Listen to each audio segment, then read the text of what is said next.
কি রে বল্টু, তুই কোথায় গিয়েছিলি? আরে বাবা, আমি তো পদ্মা সেতু গিয়েছিলাম। তুই পদ্মা সেতু কেন গিয়েছিলি? আরে বাবা, আমি তো অর্ণবের সাথে দেখা করতে গিয়েছিলাম। অর্ণব? এটা আবার কে? আরে বাবা, তুমি অর্ণবকে চেনো না? অর্ণব হলো টিকটকের একজন সেলিব্রিটি। ও তাই নাকি? তাহলে দেখা করেছিস? না বাবা, গিয়েছিলাম কিন্তু তার সাথে দেখা হয়নি। কোনো সমস্যা নেই, অর্ণবের মনটা অনেক বড়। তার সামনে যদি আমাদের এই ভিডিওটা পড়ে তাহলে সে নিশ্চয়ই কমেন্ট করবে। ও তাই নাকি?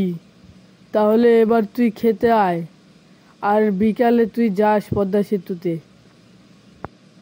আচ্ছা ঠিক আছে, তুমি যাও, আমি আসতেছি। হ্যাঁ গাইস, আমাদেরকে সবাই সাপোর্ট করবেন।